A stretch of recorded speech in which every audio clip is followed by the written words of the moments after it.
Durante los siglos XII y XIII, el reino de Bohemia ya había logrado consolidarse dentro del Sacro Imperio Romano Germánico bajo el gobierno de la dinastía Przemyśl. Aprovecharon sus amplios recursos minerales, así como su posición en las rutas comerciales entre Europa Occidental y Oriental para lograr el crecimiento de las ciudades y aumentar la influencia política de los reyes bohemios en el imperio. Y para mediados del siglo XIV, Bohemia había alcanzado su periodo de mayor esplendor, como uno de los estados más influyentes del Imperio Germánico y de toda la Europa Central. ¿Cómo logró Bohemia fortalecerse dentro del Sacro Imperio Romano Germánico? ¿Qué la hizo tan rica y poderosa en el siglo XIV? ¿Cómo pudo su rey llegar a dominar a toda la Europa Central? Porque hay muchas preguntas por resolver, acompáñenme a historizar. En 1306 murió sin herederos el rey Wenceslao III, el último miembro masculino de la dinastía Przemyśl. Esto provocó una crisis sucesoria que llevó al reino a un periodo de incertidumbre política, debilitando profundamente la autoridad real y poniendo en riesgo la estabilidad del reino. Para intentar controlar la situación, la armada del último rey, Isabel I de Bohemia, fue prometida con el hijo del emperador Enrique VI, Juan de Luxemburgo. Debido a eso, así como al apoyo de parte de la nobleza bohemia, Juan fue reconocido como rey en 1310, y a partir de ese momento gobernó en Bohemia la Casa de Luxemburgo. Problema resuelto. Aunque el nuevo monarca pasó grandes periodos fuera del reino participando en campañas militares, su reinado tuvo varios logros importantes que ayudaron a consolidar la posición de Bohemia. Gracias a sus numerosas actividades militares en el continente y a las alianzas diplomáticas que él logró, aumentó el prestigio del reino dentro del Sacro Imperio y en otros territorios europeos. Así, Bohemia se convirtió poco a poco en un actor principal en la política del continente. Y gracias a su buena relación con el emperador, Bohemia obtuvo una posición primordial dentro de la política del imperio. Es obvio que mi destino es el éxito.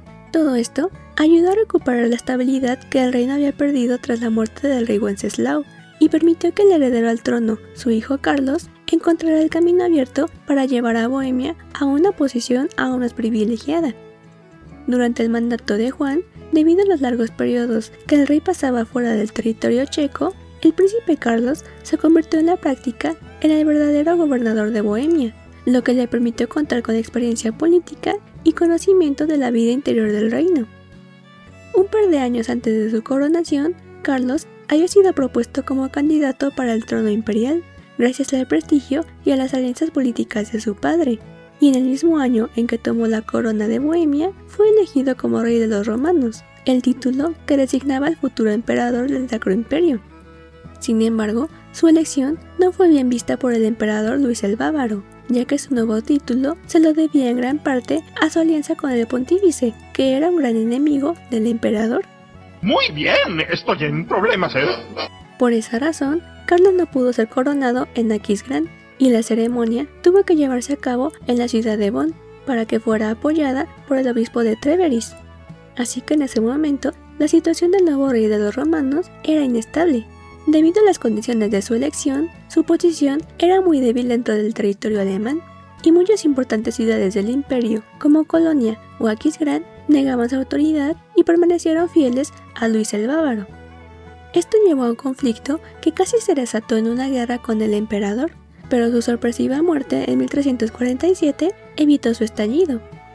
En enero de 1349, los partidarios de la casa de Wittelsbach intentaron asegurar la elección de Günther von Schwarzburg como rey de los romanos, pero tuvo el apoyo de muy pocos y fue derrotado por Carlos en el sitio de Eltville en mayo.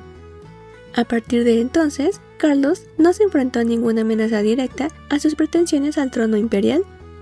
¡Qué buena onda! Así, el rey pudo dirigir su ejército a los territorios desleales, y pronto obtuvo el vasallaje de importantes lugares como Nuremberg, Ratisbona o Estrasburgo, lo que le permitió estabilizar su situación en el trono, aunque no llegó a imponer su autoridad en los territorios dominados por la familia Wittelsbach, en especial el Palatinado y ciertas áreas de Baviera. Sin embargo, esas experiencias le hicieron desear consolidar aún más autoridad, tanto dentro como fuera del imperio. Además de ser coronado emperador, ahora Carlos IV tenía otro objetivo ambicioso: convertir a Bohemia en el centro político y cultural del imperio. Para lograrlo, en 1353 cedió el ducado de Luxemburgo a su hermanastro Wenceslao y concentró sus energías principalmente en el desarrollo de Bohemia. A trabajar. Entonces, emprendió una serie de reformas y proyectos que transformaron profundamente el reino. En Praga se reconstruyó la ciudad siguiendo el modelo de París y la convirtió en la capital del Sacro Imperio Romano Germánico durante todo su reinado. Ahí se construyeron nuevas murallas, puentes, iglesias y palacios, así como importantes monumentos que convirtieron a la ciudad en una de las más urbanizadas de su época. El desarrollo cultural fue otro objetivo. En 1348, Carlos fundó la Universidad Carolina, la primera universidad de Europa Central. Atrajo numerosos estudiantes y eruditos de diversas regiones del continente, y muy pronto Praga se convirtió en el centro intelectual y cultural de la Europa Central. Pero también se aseguró de fortalecer su poderío político.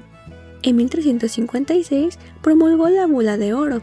Esta ley establecía que solo 7 príncipes electores tendrían el derecho exclusivo de elegir al emperador, y entre ellos ahora se encontraba el rey de Bohemia. Pensar correcto es lo que hago. Esto le garantizaba a Bohemia una posición privilegiada dentro del sistema político imperial y reforzaba su prestigio frente a otros principados. También fortaleció la posición del reino frente a otros estados europeos. Especialmente, buscó frenar la influencia que el papado ejercía sobre las elecciones a emperador. Una vez establecidas estas reformas dentro del reino, en 1354 el monarca se dirigió a Italia, con el objetivo de iniciar nuevas campañas militares que reforzaran su autoridad en esa región. En Milán, uno de los centros políticos más importantes del norte de Italia, derrotó al enemigo de su familia, el arzobispo Giovanni Visconti, que dominaba la política en la zona. Tras su victoria, fue coronado rey de Lombardía, con lo que ahora poseía los títulos de rey de los romanos en Alemania y de rey de Lombardía en Italia, lo que le dejaba el camino totalmente abierto para su coronación como emperador. En abril de 1355, finalmente entró a Roma para recibir la corona imperial de manos del Papa. Desde ese momento, Carlos IV gobernó tanto el reino como el imperio. Ahora tengo el poder absoluto y me la pe... Sin embargo, a diferencia de otros emperadores que habían intentado un control directo sobre Italia, Carlos IV prefirió concentrar sus esfuerzos en consolidar su poder en Europa Central, especialmente en Bohemia. Una de las estrategias más importantes en la consolidación de su posición fue el establecimiento de una red de alianzas matrimoniales. A lo largo de su vida, él mismo contrajo varios matrimonios con princesas pertenecientes a importantes casas nobles. Así, tuvo como consortes a Blanca Margarita de Valois, a Ana de Baviera, a Ana de Svídnica y a Isabel de Pomerania. Cada una de estas uniones tenía un objetivo político en especial, como reforzar las relaciones con determinadas regiones o asegurar apoyos para su autoridad como emperador. Pueden cuestionar mis métodos, pero no pueden cuestionar mis resultados. Pero también aplicó esta política en los matrimonios de sus hijos. Así, creó alianzas con la poderosa familia Wittelsbach, que gobernaba importantes territorios dentro del imperio, así como con Hungría e Inglaterra. Al mismo tiempo, estas alianzas contribuyeron a debilitar la influencia de algunos de sus principales adversarios, como la Casa de los Habsburgo, así como a reducir el potencial de gobernantes regionales como los duques de Tirol o los gobernantes de Brandeburgo. La estrategia de Carlos IV fue efectiva para fortalecer progresivamente su posición sin recurrir constantemente a campañas militares. También organizó los estados del imperio en confederaciones para el mantenimiento de la paz, organizadas y dirigidas directamente por la corona. Y también, con el tiempo, aseguró su dominio en las fronteras orientales del imperio mediante tratados de sucesión con los Habsburgo y la compra del territorio de Brandeburgo. De esa forma, Bohemia pudo alcanzar la mayor expansión de su edad de oro, y su prosperidad duraría hasta las primeras décadas del siglo XV. Saludos y muchas gracias a los miembros del canal, Joseph Way y Jorge Álvarez. Gracias por su apoyo.